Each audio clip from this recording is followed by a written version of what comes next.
नमस्कार, जय हिंद, जय भारत। कक्षा 9वीं के सभी विद्यार्थियों का आज इस विशेष दिन सभी का हार्दिक स्वागत, अभिनंदन। आज विशेष दिन क्यों है? क्योंकि आज आषाढ़ी पूर्णिमा है और आषाढ़ी पूर्णिमा को हम गुरु पूर्णिमा कहते हैं, गुरु दिवस कहते हैं। तो आज इस गुरु पूर्णिमा के पावन पर्व की आप सभी को हार्दिक शुभकामनाएं। और जो गुरु और शिष्य के बीच एक घनिष्ठ संबंध जो होता है वो संबंध बना रहे और इस संबंध की गरिमा भी बनी रहे, उसके लिए जितने गुरु तत्पर रहते हैं उतना ही शिष्य को भी तत्पर रहना पड़ेगा। क्योंकि आज के दिन हम समस्त गुरुओं का पूजन करते हैं, उनकी आराधना करते हैं, क्योंकि उनके माध्यम से ही हमको ज्ञान की प्राप्त हुई। और जैसे मैं आज आपके यहाँ सामने खड़ा होकर के पढ़ा रहा हूँ, तो मैं कभी ऐसा था नहीं, मुझे भी किसी ने तैयार किया, किसी गुरु ने मुझे पढ़ाया, तो मैं इस योग्य बना कि आज मैं आपको पढ़ा रहा हूँ। तो ये एक परंपरा चली आ रही है जिसमें गुरु अपने शिष्य को समय के अनुरूप ज्ञान देता है और उस ज्ञान को, उस शिष्य की यह भूमिका रहती है कि उसके पास जो ये ज्ञान है उस ज्ञान को वो और आगे आने वाली पीढ़ी को दे।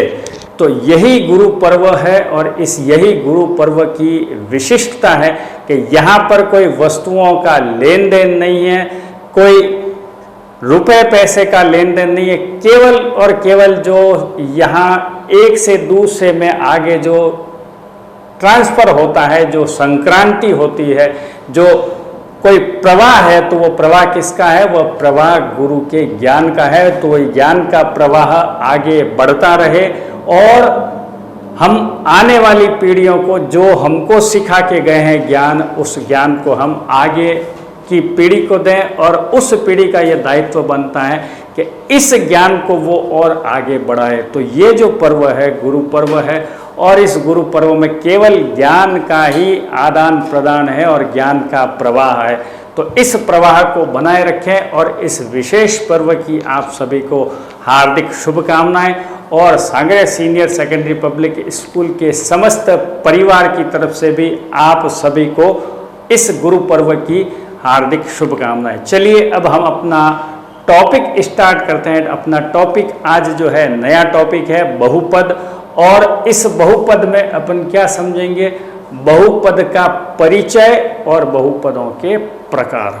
बहुपद का परिचय कि बहुपद है क्या, किसको हम बहुपद कहेंगे, और बहुपद जो है उसकी कैटेगरी क्या है, उसके प्रकार क्या है, किस किस जाति पाति के हैं, उसकी क्या क्या भिन्नता है, उनकी कैसी शाखाएं हैं।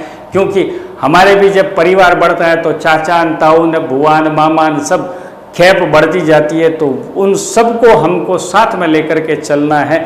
जैसे इस परिवार को, तो यहाँ बहुपद का जो परिवार है एक, इस बहुपद के परिवार को समझना है कि इसके कितने प्रकार है, क्या क्या इसके रिश्तेदारियां हैं और इन बहुपदों में क्या क्या चीज़ें हमको सीखनी है। तो कुछ चीज़ें ऐसी जैसे शेषफल प्रमेय, गुणांक, अचरपद, चरपद, इन सब के बारे में हम यहाँ बहुपद में कुछ जानकारी हासिल करेंगे।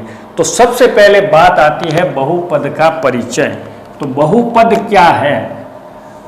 अब यहाँ इस शब्द की बात करते हैं बहुपद। तो बहु का मतलब बहुत सारे, बहुत सारे, और पद का मतलब उसमें कितने पद आए हुए हैं। पद का मतलब उसमें कितने सदस्य हैं, ये भी अपन कह सकते हैं। पद का मतलब हो गया सदस्यों की संख्या। पद का मतलब सदस्य के कितने पद हो गए, मतलब उसमें कितने टर्म्स हो गए, कितने पद हो गए, कितने सदस्य हो गए। कि जैसे मैंने यहाँ पर बहुपद की बात करते हैं तो मैंने लिखा 3x की घात 4 plus 5x cube minus 6x square plus x minus 8। तो इसमें कितने पद हो गए सदस्य की? तो 1 2 3 4 5 सदस्य हो गए।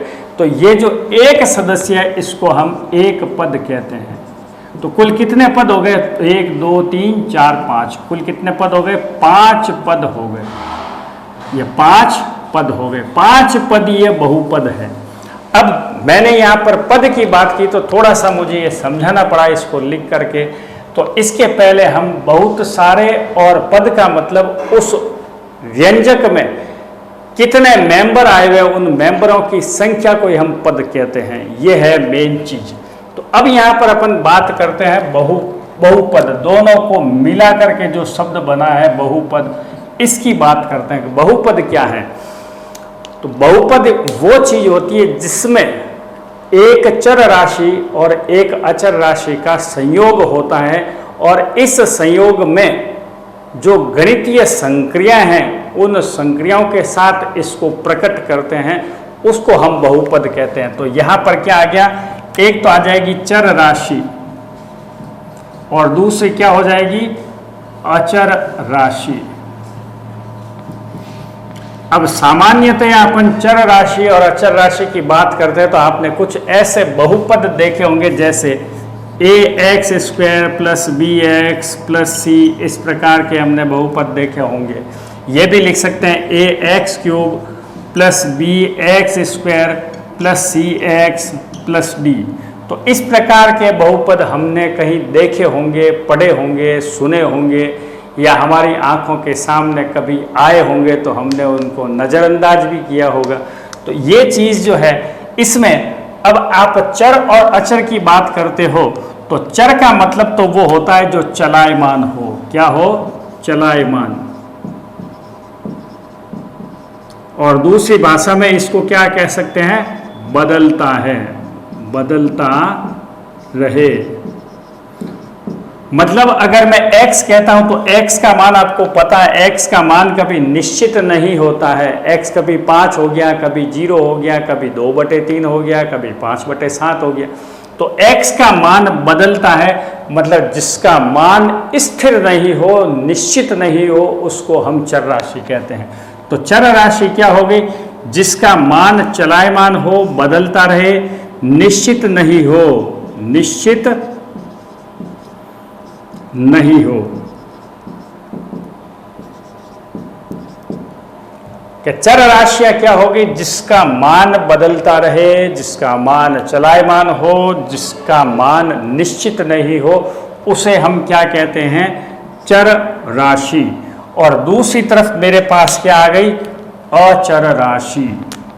अचर, अचर, चर का मतलब बदलता रहे, अचर का मतलब चट्टान की तरह निश्चित हो, जिसका मान निश्चित हो, कभी नहीं बदलता, कभी नहीं बदलता।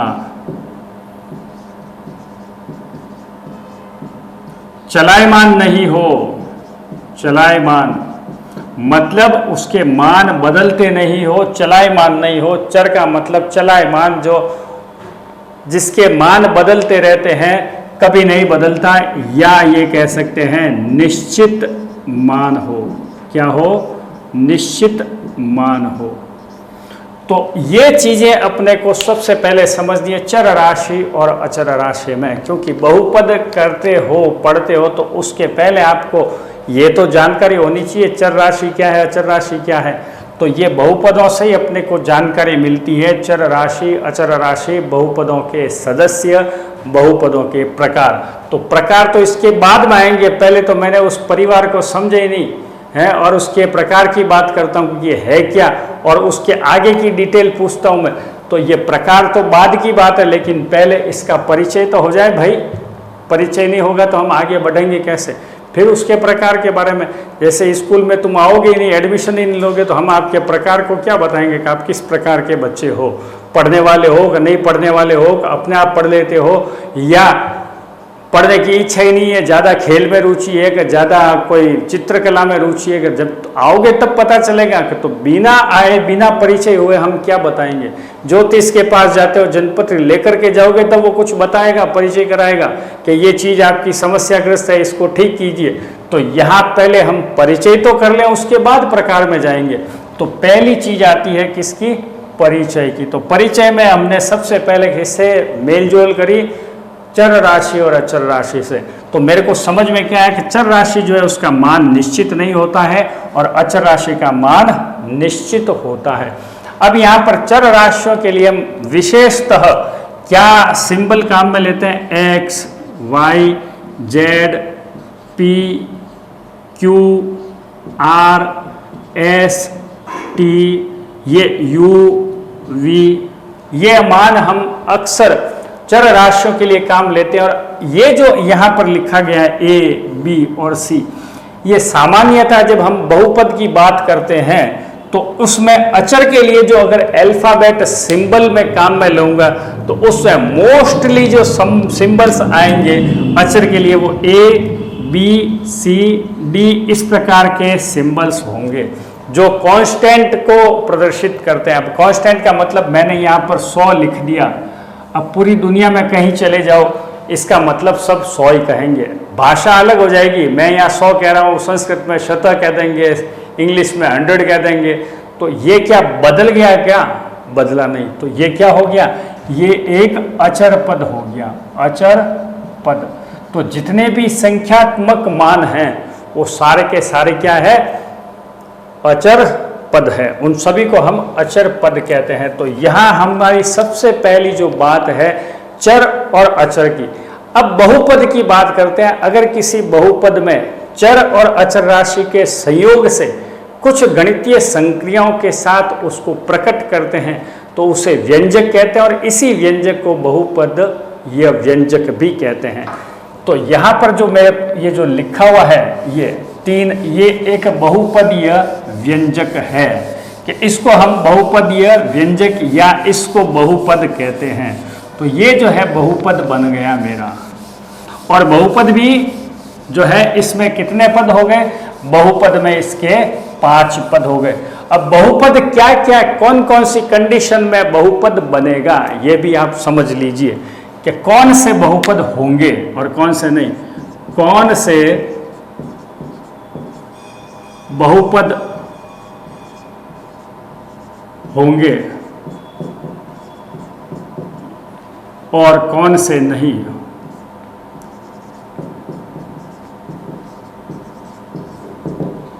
बहुपद कौन सा होगा और कौन सा नहीं होगा इसको थोड़ा हम समझते हैं।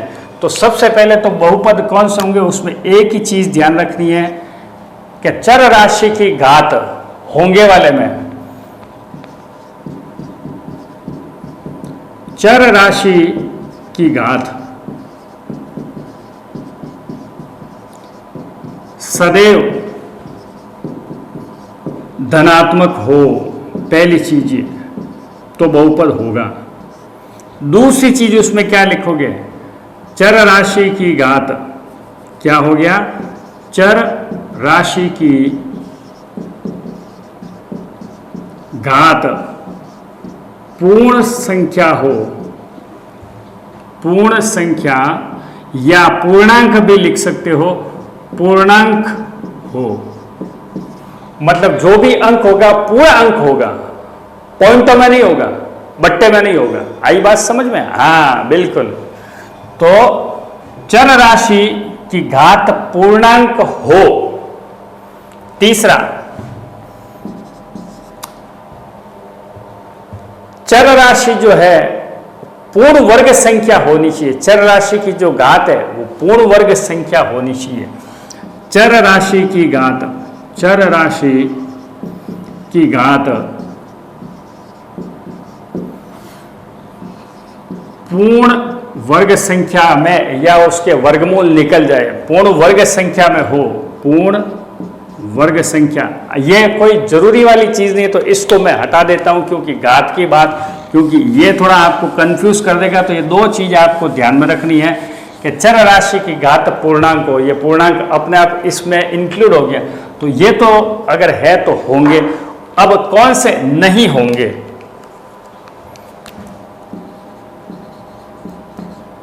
इसके उदाहरण ले लेते हैं अपन पहले कि यहाँ जो है हमने बहुपद लिए तो बहुपद जैसे यहाँ पर चर राशि की घात सदैव धनात्मक।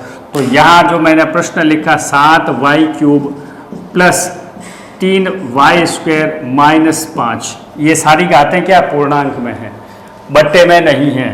चर राशि की घात पूर्णांक, तो चर राशि की घात भी पूर्णांक में आ रही है। चर राशि की घात सदैव धनात्मक हो चर राशि की घात पूर्णांक हो।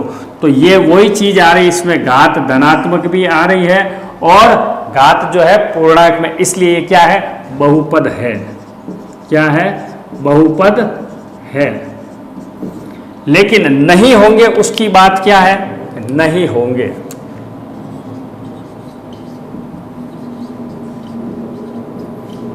तो उसमें सबसे पहला पॉइंट क्या आ जाएगा मेरा, नहीं होंगे में सबसे पहला पॉइंट ये जो दे रखा है उसमें चर राशि की घात ऋणात्मक होगी। चर राशि की घात ऋणात्मक होगी, घात ऋणात्मक। दूसरा पॉइंट, घात जो है घात भिन्न के रूप में, भिन्न के रूप में। तो ये दो चीजें इसमें और ध्यान रखनी अपने को कि घात भिन्न के रूप में है तो बहुपद नहीं होगा, घात ऋणात्मक है तो बहुपद नहीं होगा।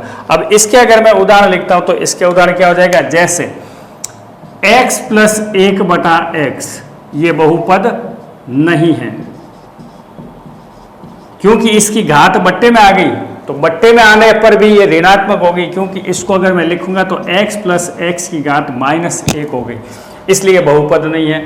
फिर अगर मैं यहां पर इस तरह से लिखता हूं x की घात 3/5 plus x square plus x plus 3, ये बहुपद नहीं है, बहुपद नहीं है। अगर मैं इस प्रकार से लिखता हूं √x प्लस 1/√x नहीं है, तो ये सारी चीजें मेरे को ध्यान में रखनी है, कौन सी चीज बहुपद में आएगी और कौन सी चीज बहुपद में नहीं आएगी। तो यहां बहुपद क्या है इसके बारे में हमने समझा कि बहुपद यदि किसी चर और अचर राशि के गुणनफल को मैं गणितीय संक्रियाओं के रूप में प्रकट करता हूं, जैसे ये किया हुआ है कि ये चर राशि और ये अचर राशि हो गई, 7 जो है अचर हो गई, y जो है चर राशि। तो इसको अगर मुझे प्रकट करना है तो इस बहुपद को मैं पी वाई भी लिख सकता हूँ, आर वाई भी लिख सकता हूँ, एस वाई भी लिख सकता हूँ, क्यू वाई भी लिख सकता हूँ। अब q y s y r y क्यों लिखा, क्योंकि ये जो बहुपद है इस बहुपद में क्या आया हुआ है, चर राशि सिर्फ और सिर्फ चर राशि वाई में आई हुई है, इसलिए ये मैं पी वाई भी लिख सकता हूँ, आर वाई भी लिख सकता हूँ, क्यू वाई भी लिख सकता हूँ। तो ये इनके प्रकट करने का तरीका हो गया, इनको किस प्रकार से मैं प्रदर्शित करूंगा उसका तरीका हो गया कि मैं इसका अगर नाम देता हूं पी वाई या ऐसे लिख दिया मैंने पी एक्स, तो पी एक्स इसका मतलब जो भी बहुपद है उसमें चर राशि क्या आएगी, एक्स आएगी। अगर मैंने लिख दिया है क्यू टी, इसका मतलब जो बहुपद है उसमें चर राशि क्या है, टी है, अर्थात तो जो बहुपद बनेगा वो हो जाएगा 3t² - 2t + 7। तो इस तरह से ये बहुपद बन गया।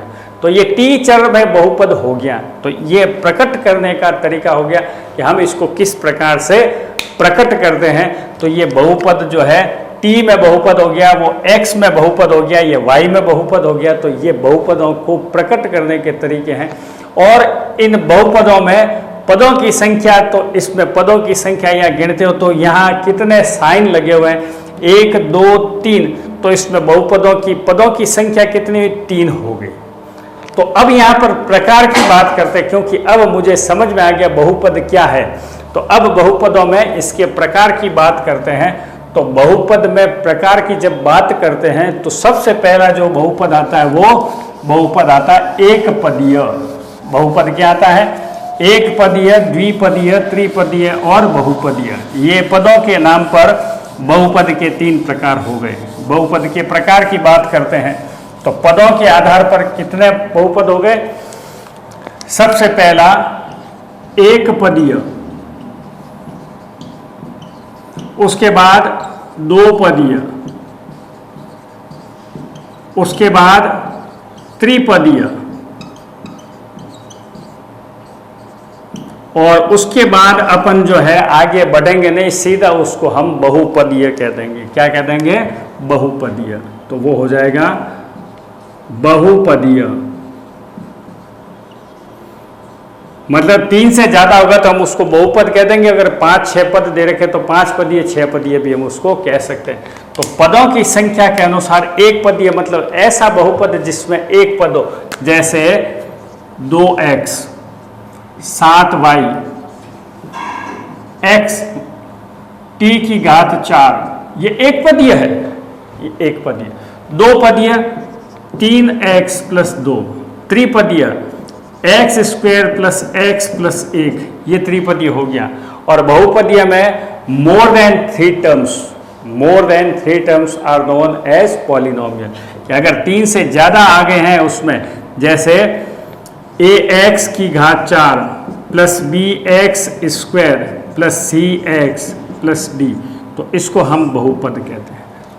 हालांकि ये सभी बहुपद है, लेकिन कैटेगरी करते हैं तो इसमें एक ही पद है इसलिए एक पदीय, इसमें 2 है इसलिए 2 पदीय, इसमें 3 है इसलिए 3 पदीय, और इसमें 3 से ज़्यादा है इसलिए हम इसको क्या कहते हैं, 4 पदीय बहुपद कहते हैं।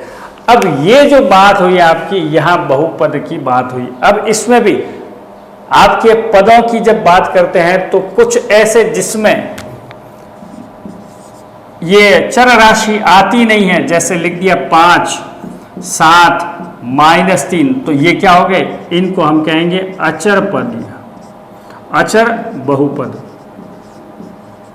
अचर पदीय, कांस्टेंट पॉलिनोमियल, अचर बहुपदीय, इसको अचर बहुपद कहते हैं, अचर बहुपद, क्योंकि इसमें x कहीं नहीं आया है, तो जो है ये अचर बहुपद है। और यदि अचर का मान छठे में 0 हो गया, यहाँ पे कि यहाँ पर मैंने किसी का मान 0 देख लिया कि यहाँ x यहाँ 0 आ गया, तो इसको शून्य बहुपद भी कहते हैं, शून्य बहुपद। तो ये बहुपदों के प्रकार हो गए सिंपल। अब इन बहुपदों के प्रकार के बाद हमारे पास और दूसरे प्रकार है, क्योंकि यहाँ पर तो हमने केवल इन्हीं को समझा, एक पदीय, 2 पदीय, 3 पदीय, अचर और शून्य पद। और शून्य पद जो है आपके हायर क्लासेस में ये बहुत इम्पोर्टेंट हो जाता है। जो 11th 12th और हायर क्लासेस में हम जब जाते हैं तो ये जो जीरो पॉलिनोमियल होता है, ये रिलेशन फंक्शन में अपना बहुत बड़ा इमेज बताता है। रिलेशन फंक्शन वाले में शून्य बहुपद बहुत काम की चीज़ होती है, लेकिन इसका यहाँ पर अपन इतना डिटेल नहीं करेंगे। केवल इतना कि जिस बहुपद में अचर जो चर राशि, अचर राशि जो है वो अचर राशि अगर शून्य हो गई तो हम उसको शून्य बहुपद भी कहते हैं, और यदि अगर चर राशि नहीं है तो उसको हम अचर बहुपद कहते हैं। कि अचर यहाँ पर 5 7 -3 ऐसी कोई भी संख्या आ गई तो उस संख्या को हम अचर बहुपद भी कहते हैं। उसके बाद एक छोटी सी बात और मैं आपको बता देता हूँ कि प्रकार की जब बात करते हैं तो प्रकार में जो है बहुपदों के अलग अलग प्रकार होते हैं, जिसमें हम उसकी घात को देखते हैं और घात के आधार पर उसको किस किस प्रकार के बहुपद में बदलते हैं। रेखिक, रेखिक बहुपदीय, फिर द्विघातीय, द्विघातीय, फिर उसके बाद आ जाता है त्रिघातीय, और चतुर्थ घाती, चतुर्थ घाती। तो यहां पर ये बहुपदों के दूसरे और भी प्रकार हैं। इन प्रकारों के बारे में हम और पढ़ेंगे कि ये रेखिक क्यों है, द्विघातीय मतलब। आपको एक छोटा छोटा मैं एग्जाम्पल दे देता हूँ। रेखिक लिखना है तो यहाँ पर 5x + 8 ये रेखिक बहुपद का उदाहरण हो गया। द्विघातीय लिखूंगा तो यहाँ पर 5x² + 8 लिख दिया तो ये द्विघातीय बहुपद बन गया। और अगर मैं यहाँ x³ + 3 लिख देता हूँ तो ये त्रिघातीय हो गया। और इसको चतुर्थ घाती या बाई क्वाड्रेटिक भी कहते हैं। क्या कहते हैं? By quadratic. बाई क्वाड्रेटिक इसका मतलब स्क्वायर के ऊपर और स्क्वायर लगाए तो इसमें आ जाएगा ax की घात 4 + bx³ + c। तो इस तरह से आपके पास ये घातों के अनुसार भी बहुपद बनते हैं और चर के अनुसार भी। एक चर वाला है कि 2 चर वाला है, 3 चर वाला है, तो चरों के अनुसार एक चर, 2 चर, और 3 चर।